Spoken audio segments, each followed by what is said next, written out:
It's been a while.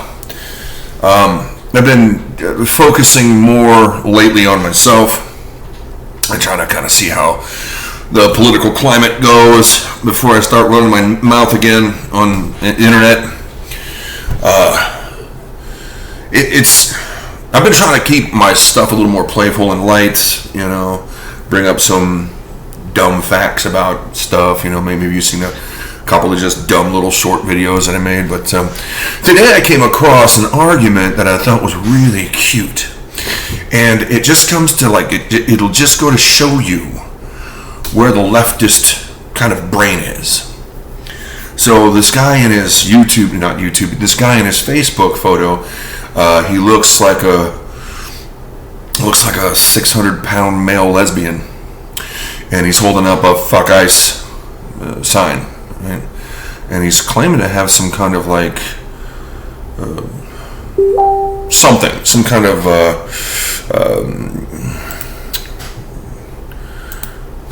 higher education. I don't know. He deleted the comment where he stated he had a higher education. It doesn't matter because his higher education isn't doing anything for him.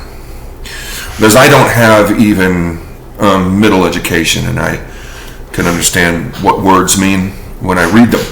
But your average leftist can, in their own mind, they can twist it to whatever suits their little fancy. And I'm not saying liberals. I'm saying leftist.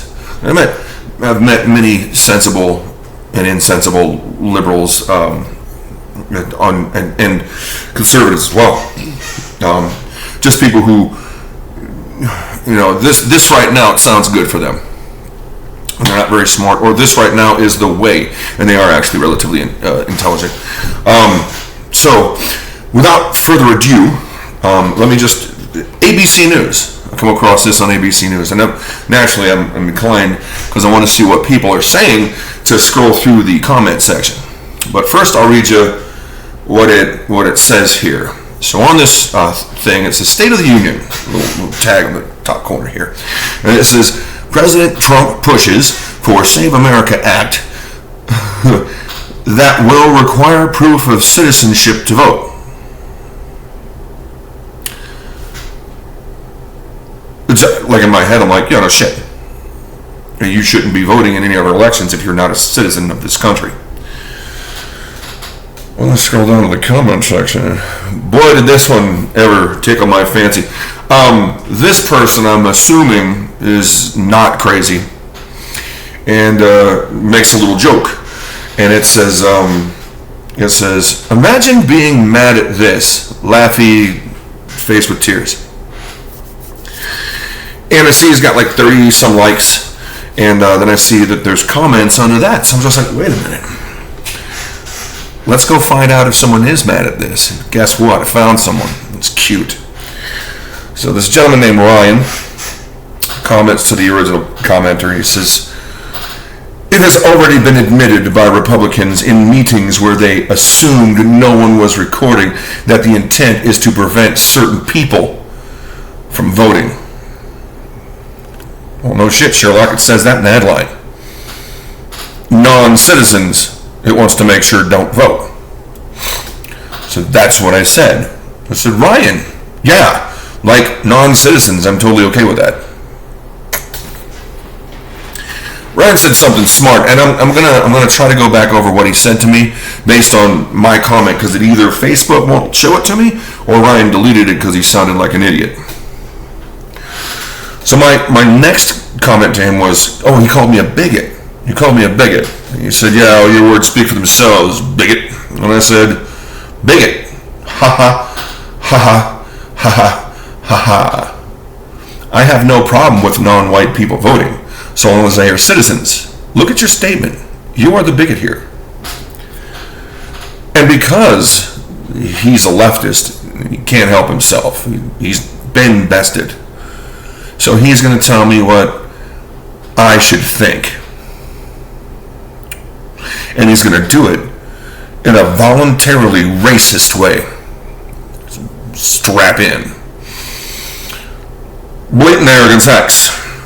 When someone tells you that it has been demonstrated that this will disproportionately impact people of color, because that's what they're calling black and Mexican people now. Impact people of color and their families, and their ability to vote. And you don't care. You think it's more important to make sure to solve a problem that isn't happening. Non-citizen voting. That says what it says. Non-citizens do vote. Non-citizens vote all the time. Okay? In sanctuary cities, places like California, that just let anyone vote. Okay?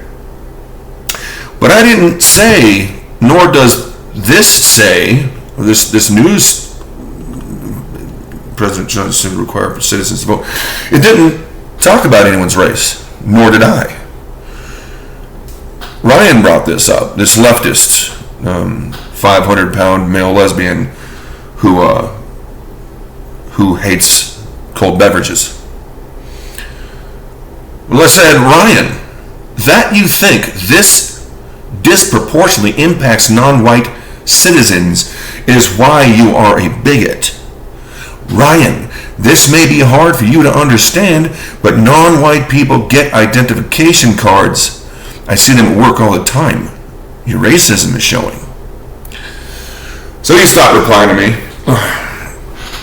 which I'm fine with. You know, it's a lost cause for him because, you know, like I've never once been like, we gotta stop the N-words and the Mexicans from voting.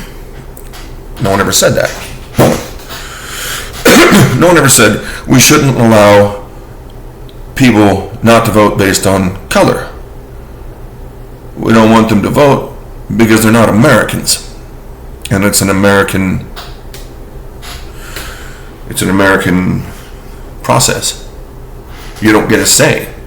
Especially if you're staying in my country, living off of everybody's tax money, to sit there and vote more people's tax money into your pocket.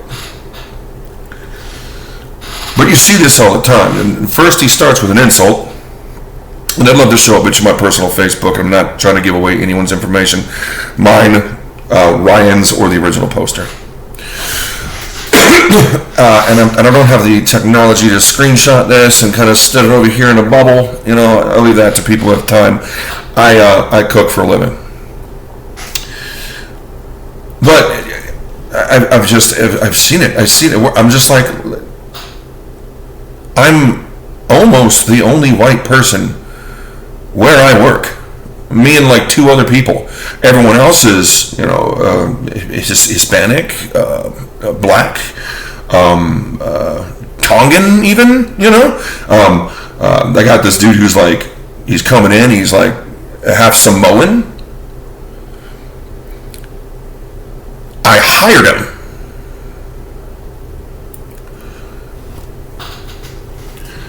That's just where the liberal mindset and the liberal leftist mindset is, you know, because CNN told me so, and my liberal arts professor told me so, and the Russians who wanted to turn us all into a bunch of ridiculously unsmart commies told you so when they invaded our schools, which is, well, it's another subject altogether. I start talking about that, it'll just be a cluster in my brain. But I just think it's cute, you know. You're calling me a bigot, and I mentioned no race. I gladly share with you my opinion, and I gladly talk to you about yours. If I were a bigot, I wouldn't have even read what you had to say. Well, it was just, yeah, you're stupid, you know. There is such a thing as zealotry, though. You know, when you stick to an idea so hard, you fight for it for no good reason. And even when you're proven that you're wrong, you still fight. But you're the one who thinks that these minorities can't get a fucking ID. You're the one who thinks that your black neighbor can't go to the DMV, spend $12 and get an ID, or any of the other places that provide you with identification cards. Do me a favor. If you're a leftist and you're watching this, I want you to go to your next door neighbor's house, you know, or your closest black or Hispanic neighbor, and I want you to knock on their door, and I want you to look him or her dead in the eyes and ask them if they have an ID. And then, if they tell you yes, let them know that you assumed they didn't, because they're not smart enough to go find one, or they don't have the $12 to go get one, even though they probably have full-time jobs and have an ID and had an ID to get it. I have to have my ID when I want to buy alcohol. I have to have my ID when I want to drive a car. I have to have my ID when I go buy cigarettes. I need my ID to get into certain places, like work. And so does everyone who is not white. Thank you for your time. Have a good night.